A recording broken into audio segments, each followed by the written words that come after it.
My 8-year-old son cuddled into my lap for a bedtime story and asked to read The Intenso Family Goes to a New School by Saskia Claessens Hopstaken again. He was switching to a new school for second grade and could relate to the characters in the story that represented each of the 5 overexcitabilities.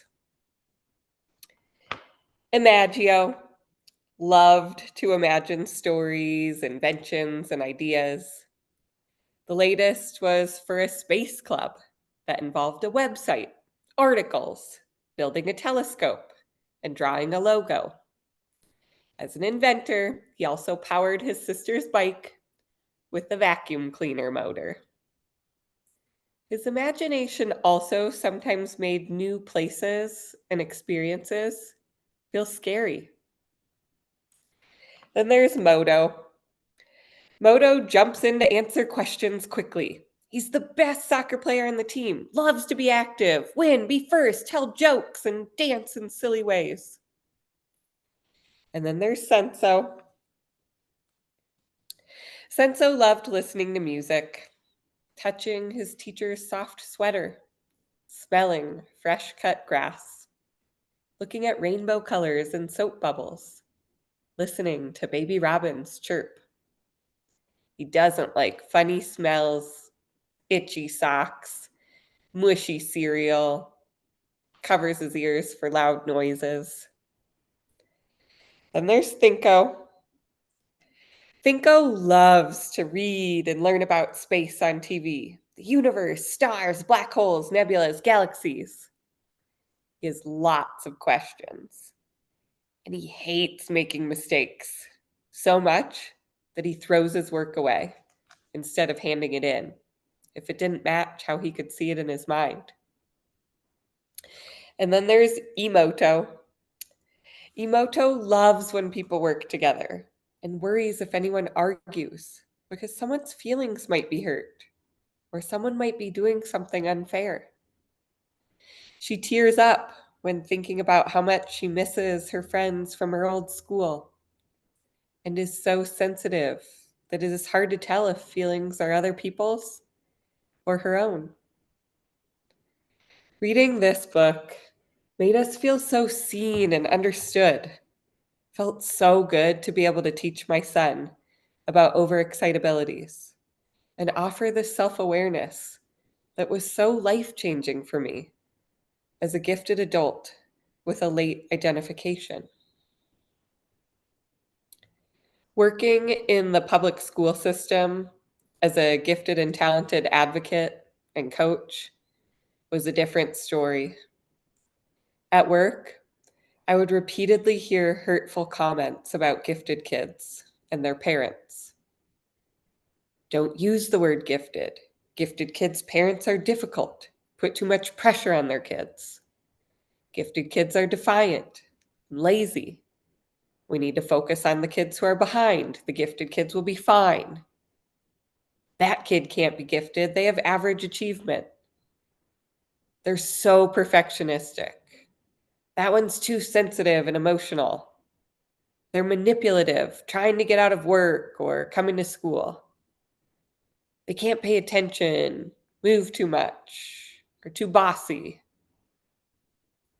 I even worked up the courage to share with a few leaders that I was gifted, and their response was so uncomfortable.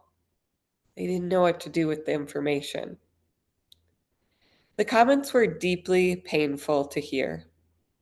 I often froze in the moment, would think of the perfect response that I wish I would have said several hours later.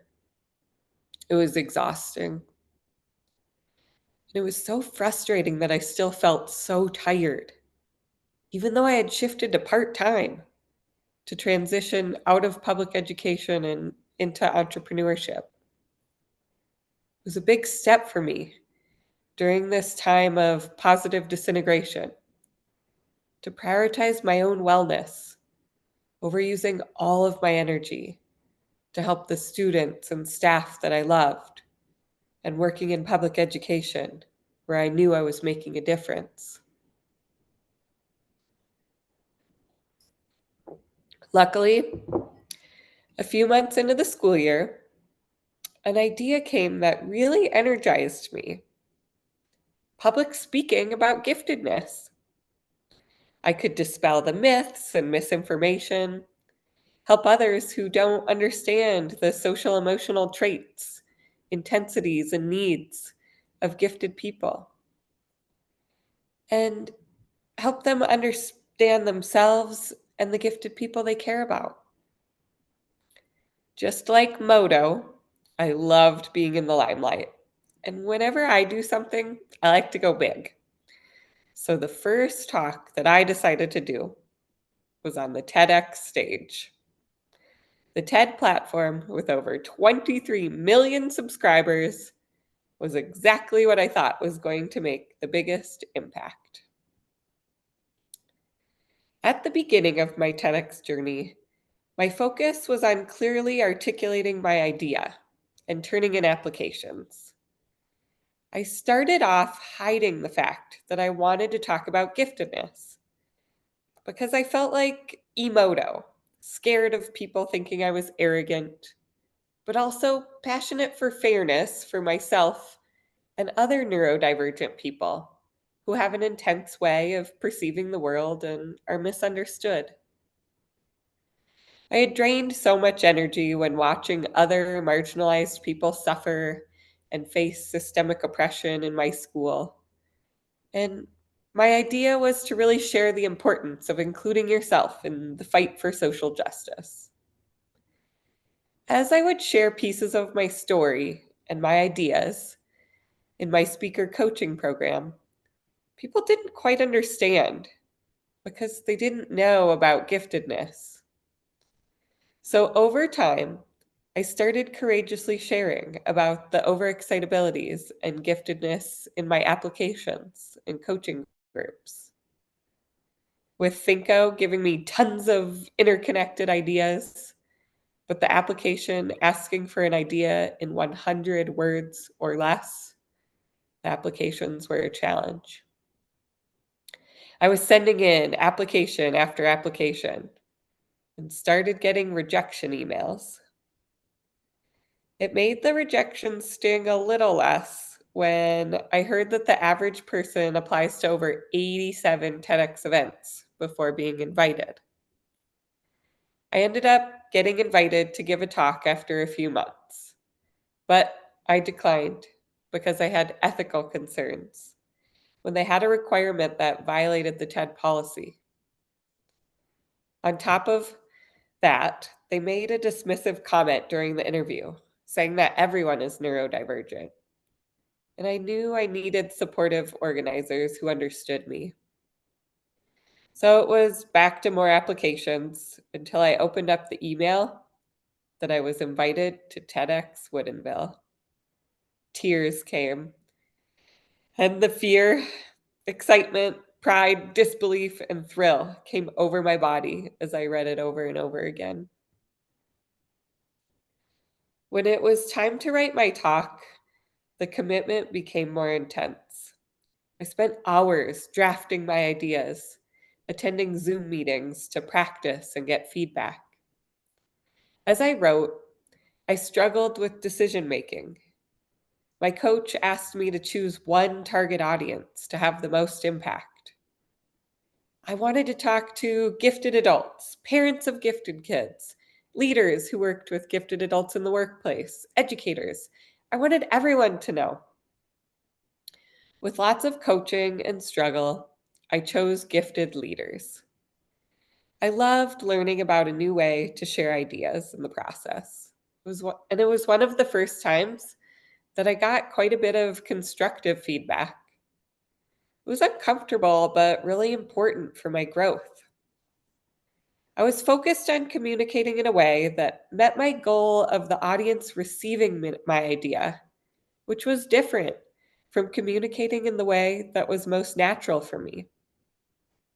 It was hard to get concise and replace the specific vocabulary words that I wanted to use for vocabulary that would be most understandable to the audience.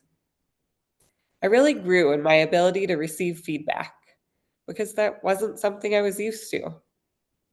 When I would practice my stories, the stories that shared about my devastation as an educational leader, watching the discrimination towards the neurodivergent students, I would cry and be wiped out after each practice.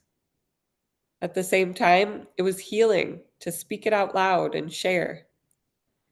And I got to the point where I could share my story and connect with the audience emotionally in an embodied way without sobbing. Throughout the process, the people that I met in the coaching program and the other TEDx speakers included many adults with overexcitabilities. They didn't all know it, but I knew it. I was with my tribe. Some wholeheartedly embraced my message and shared how it connected with them.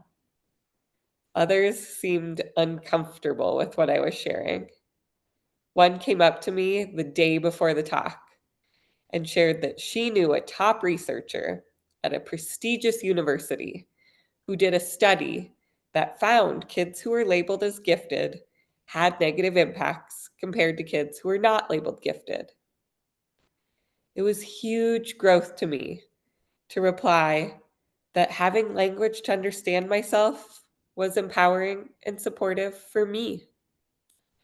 I was in a learning environment that was challenging me, aligned with an interest and passion, and allowed me to speak my voice after years of feeling like I needed to be quiet, stop being too loud, or talk too much. It was transformational to connect in community with other intense people, sharing their idea on a big stage. As it came time to memorize, I connected with my senso traits. Visually, I color coded each section of the talk onto chart paper and posted the pages all over the house in different locations. I smelled the delicious scent of lemon essential oil each time before I practiced. I listened and danced to my two favorite songs that pumped me up before each repetition. First one was This Is Me from The Greatest Showman, because it has a message that resonated with me as I was coming out, unmasking to share with a huge audience. And then the song Powerful by Sia brought me to tears right before the sales call for my speaker coaching program. And so I connect that song with stepping into a new me that allows myself to be visible, speak my truth, invest financially in myself for the support that I need. I took deep breaths and calmed my body, and linking the sensory experiences to each time that I practiced would allow me to better access my talk on the big day. As the week of the event approached, I would laugh as our coach would sing, "If you don't know it by now, you ain't ever gonna know it." And the butterflies in my stomach fluttered. Then it was the week of the live event, and I flew out to Seattle. And at the dress rehearsal, we were all just buzzing with energy and excitement. The event was intense. It was 5 hours with 20 speakers divided into four groups of five. So I'm back in the gym of the event location, which was our green room. And I smelled the lemon and I listened to and danced to my two songs. And I took my deep breaths. And then a volunteer approached me and asked, "Are there nature sounds coming from your pocket?" The meditation app that I use sometimes had opened. I said, "I think it's a sign." She pulled up a chair for me. I sat down, put on my headphones to the meditation, breathed. And the next thing I knew, it was time for my talk. I walked confidently out on the stage, and time seemed to disappear. Under the spotlights, I was in my flow. I embodied each part of the talk, took the audience on an emotional journey, letting out emoto, starting with a story about the dance group that I'm in, busting out some dance moves on the stage, taking them into the story of my devastation working in a middle school, walking them through the journey of the steps of my discovery, of my intensity, my giftedness, proposing a solution about how gifted leaders can amplify their impact and avoid burnout, and sharing a call to action to learn more about overexcitabilities, closing with a powerful statement about stopping the deforestation of our rainforest minds to wrap it all up. I walked off filled with energy and pride, not only of my accomplishment, but of my transformation over the past year through the process, starting in a place of exhaustion, masking and hiding, to coming out, unmasking, and vulnerably sharing my truth with the world. I got home after my trip to Seattle and gave myself some rest. But soon enough, I craved a new goal. With all of my recent growth and transformation, I felt more confident than ever to continue to share my story and ideas on new platforms and with new audiences. I started reaching out to podcast hosts and event organizers. I loved the informal conversations on podcasts where I felt like I could be myself, share what was true for me, and not worry so much about what others would think. I stopped trying to plan and prepare my responses and stories. And then, after I shared, it was out of my hands to get released into the world. I didn't have to have my perfectionism lead me to spend hours editing something before it was good enough, like Thinko would do. I still worried though. What if I share an idea publicly and then I changed my mind later? I'm constantly learning and growing. And if I share something that's recorded and I learn something else to be true later, or offend someone, or say something that's hurtful or inaccurate, one of my fears actually came true. I got called out on social media for making an inaccurate statement on a podcast. And surprisingly, I was okay. I was able to move through the discomfort, thank the person for their feedback, and move forward. I've become more at peace with sharing my current truth, even if it is constantly evolving. There have been some bumps along the road with the release of my TEDx talk. With 4 videographers and 20 speakers and some other challenges, the editing has taken longer than expected. And even 7 months after the event, the videos have still not been shared with the TED organization to be approved to be released on YouTube.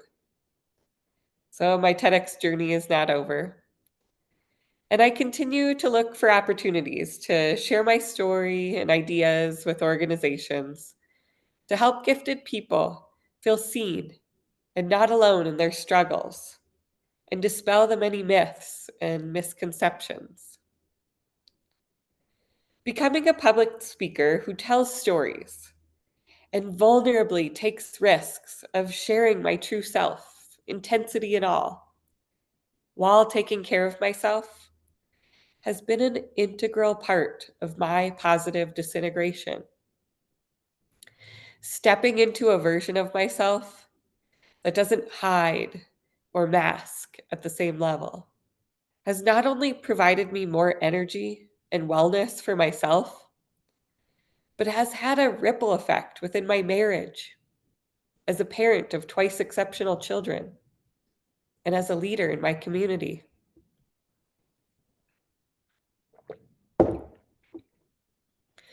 I invite you this week to share your story, even if it starts with telling it to yourself by writing it down or talking with one other person you trust. Learning to share my story and my ideas, and including all of my intenso characters as part of the process, has been essential in my personal and professional growth. I feel more aligned than ever, fulfilling my purpose in a new way outside of public education, while taking care of myself and staying energized. I'm including myself in my fight for social justice to change the world. Thank you.